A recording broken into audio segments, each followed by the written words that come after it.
Imagine crossing a desert so hot it burns the strength right out of your bones, and in the middle of that unforgiving wasteland, one small act of kindness changes the course of 2 lives forever. A cowboy, alone on the trail, stops to offer water to a stranger on the brink of collapse, never knowing that by evening she would invite him into her home, and into a danger he never saw coming. What began as a simple gesture soon unravels a secret, a threat, and a bond stronger than either expected. This is the story of how survival, trust, and fate collided in one unforgettable night. Before we begin, make sure you subscribe, share, and leave a comment. Let's get started. The desert heat rolled across the land like a living flame, twisting the horizon and draining every ounce of strength from anyone foolish enough to travel under its burning weight. Cole Hartman adjusted the brim of his hat, shielding his eyes from the vicious sunlight, while his horse trudged forward with slow, heavy breaths. Every step felt louder in the silence, every hoofbeat echoing the struggle of a man determined to make it through another day in the harsh West. Cole had been riding since dawn, and the world was beginning to blur in shimmering waves. He tugged his horse to a halt when he noticed something strange ahead, movement, but too slow and uneven to belong to an animal. Squinting through the glare, he saw a woman stumbling along the dry trail, her steps dragging as though the earth itself was trying to pull her down. Her clothes were coated in dust, her hair tangled from the wind, and the way she swayed made Cole's chest tighten with concern. Out here, a person could collapse in the heat and never rise again. Cole didn't think twice. He nudged his horse forward, urgency sharpening his senses. When he reached her, she tried to lift her head, but the effort seemed too heavy for her weakening body. Cole swung down from his saddle, grabbed his canteen, and moved to her side with calm, steady movements so he wouldn't frighten her. Her lips were cracked, her breathing shallow. He held the canteen out gently. She reached for it with trembling fingers, as though unsure whether she even had the right to accept help. But the moment the cool metal touched her skin, she clutched it tightly and drank, as if life itself was flowing back into her veins. Cole touched her wrist lightly, stopping her before she drank too much too quickly. "Easy," he murmured, his voice low and steady. "Too much water after the heat'll make you sick." Her eyes fluttered open, hazy but grateful, and for a moment she simply breathed, letting her strength gather. After what felt like a long minute, she managed to speak her name. "Leela," she whispered, her voice cracked like someone who had been silent too long. Cole nodded and offered her an arm for balance. She hesitated, then accepted it, leaning just enough to steady herself. They walked slowly, Cole guiding her step by step while his horse followed behind. Sweat dripped from his brow, but he didn't complain. He knew the land well, knew its cruelty and its rare moments of grace. Leela explained in broken sentences that she had taken a shortcut after a storm washed out the road, and what she thought would save her time nearly cost her life. Her tone carried the exhaustion of someone who had been strong alone for too long. Cole didn't push her for details. Survival came first, everything else could wait. After nearly an hour, the trail curved toward a small valley tucked between 2 ridges. Down below lay a modest ranch, quiet, weathered, but still alive. A barn leaned slightly to one side, a windmill creaked rhythmically, and a small house stood steady against the afternoon light. When Leela saw it, her shoulders relaxed with relief so visible that Cole felt it in his own chest. She stopped for a moment, taking in the sight as if it were the first breath after drowning. "That's my home," she said softly. Cole simply nodded. He expected her to thank him and part ways, but instead she turned toward him with a look he couldn't easily read, half gratitude, half something deeper. "You should come in," she said, her voice still weak but sincere. "After what you've done, it wouldn't feel right to let you ride off hungry." Cole blinked, surprised. He wasn't a man used to invitations or warm company, but something in her tone felt honest and gentle. He nodded once. She smiled. A simple exchange, yet it carried a strange warmth neither of them quite understood. Inside the house, the air smelled faintly of herbs and simmering broth. The interior was small but neat, every object placed with intention, every corner filled with the touch of someone who cared deeply about maintaining a peaceful home. Leela moved slowly, but with purpose as she prepared supper, refusing to rest despite his suggestion. Cole seated himself at the table, listening to the soft clink of dishes and the crackling sound from the stove. There was a quiet strength in the way she worked, and he couldn't help feeling respect for her resilience. When she placed a bowl of stew in front of him, he felt the weight of gratitude settle in his chest. He hadn't tasted a real home-cooked meal in weeks, As he ate, Leela sat across from him, her eyes studying him with a mixture of curiosity and trust. After a moment she spoke, her voice clearer now. "Most men would have ridden past," she said quietly. "I've seen it before, people who don't want trouble, people who pretend they don't notice someone suffering." Cole set his spoon down and met her gaze. "Didn't sit right with me," he answered simply. She nodded, her expression softening. "That's why I asked you to stay," she said. Cole blinked. The words carried weight, something unspoken beneath their surface. He didn't reply immediately, giving her space to continue. She clasped her hands together, gathering courage. "For weeks now," she said slowly, "someone's been coming onto my land at night." Cole's jaw tightened. A quiet ranch. A lone woman. Too many dangers in the West for that to be ignored. Leela continued, her voice trembling slightly. "I've found footprints, tools moved, fences cut. I don't know why, but I know they'll return." Silence that followed was heavy. Cole leaned back, processing her words. "You should have gone to town," he said. She shook her head, frustration flickering in her eyes. "There's no sheriff here anymore, and the nearest law is a day's ride." Her breath hitched, the truth raw in her voice. "I've been alone too long, Cole. I've tried to be strong, but I'm tired of fighting shadows." Cole studied her, seeing the strength she carried beneath the fear. She wasn't weak, she was worn, and worn people didn't need pity. They needed someone willing to stand beside them. He nodded slowly. "I'll stay tonight," he said, voice firm. Relief washed over her features so deeply it nearly made him look away. She whispered, "Thank you," not as a pleasantry, but as a lifeline. Night settled around the ranch, quiet except for the rustling grass and distant sounds of the desert.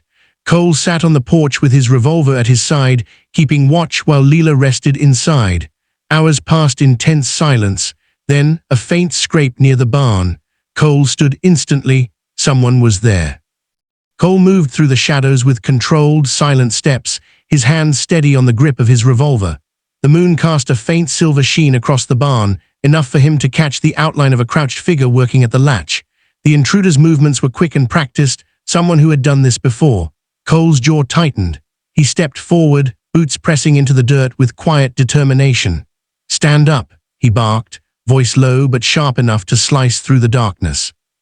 The intruder froze for half a breath before bolting toward the fence. Cole lunged, tackling him to the ground with a force that knocked the wind out of both of them. A struggle erupted, wild, desperate, fueled by anger and panic. The man swung wildly, but Cole blocked the blows and pinned him down, using his strength and the leverage of the ground to overpower him. In seconds, the fight was over.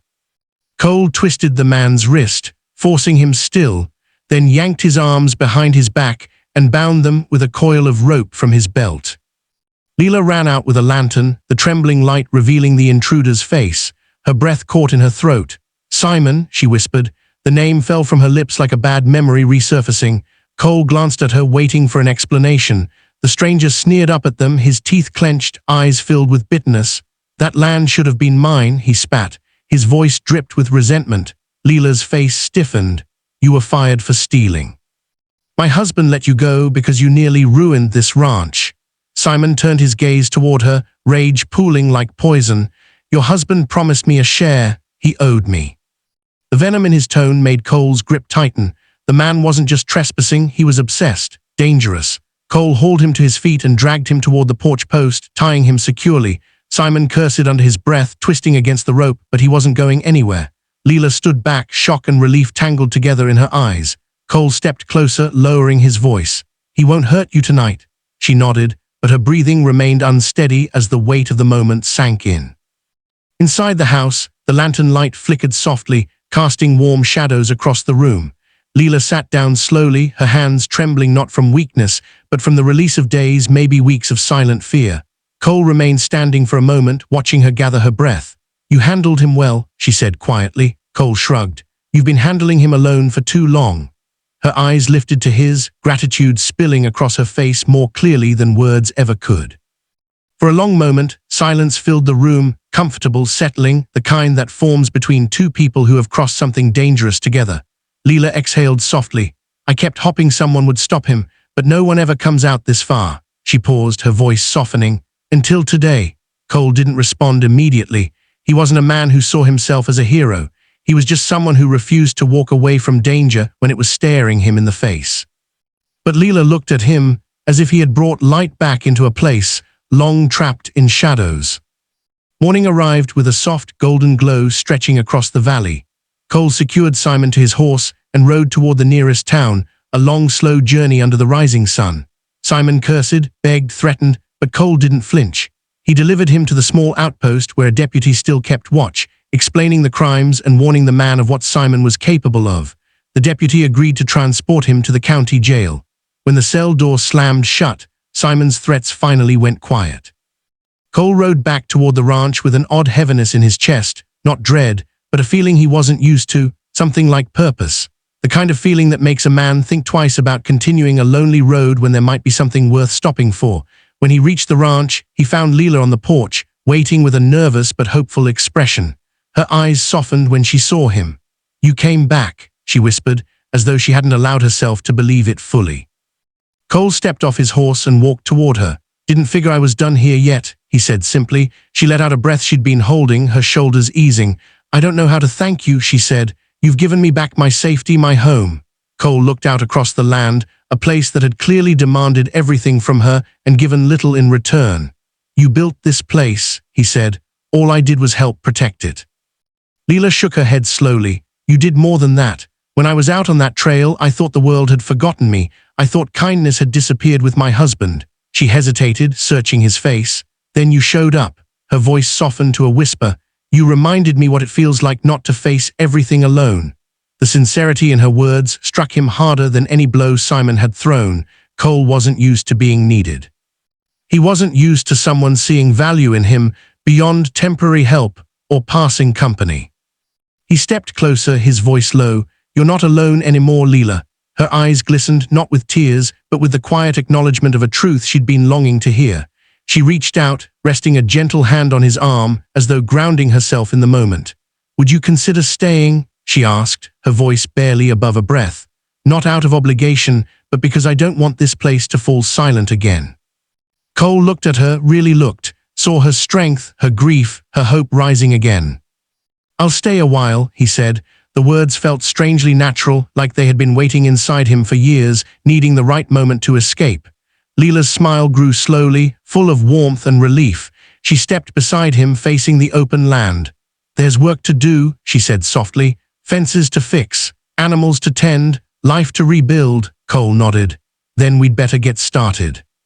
Days passed, filled with the steady rhythm of ranch life, mending fence lines, tending horses, repairing what Simon had damaged. Cole found himself fitting into the routine easily, surprising even himself. The silence he once valued now felt different, shared, meaningful, grounding. At night, he and Leela would sit on the porch, watching the stars, speaking little but understanding much. In the quiet evenings, Cole realized something he had long forgotten. Sometimes a man doesn't choose where he belongs. Sometimes the land, the people, the moment choose for him. He had offered her water in the heat. She had offered him a home in the dusk. And somewhere between those two acts of kindness, something unspoken took root, steady, gentle, and real. By the time the week ended, Cole no longer wondered where he would ride next. He already had his answer, a place that needed him, a woman who trusted him, a ranch that felt alive again. And for the first time in years, Cole Hartman felt like he was exactly where he was meant to be.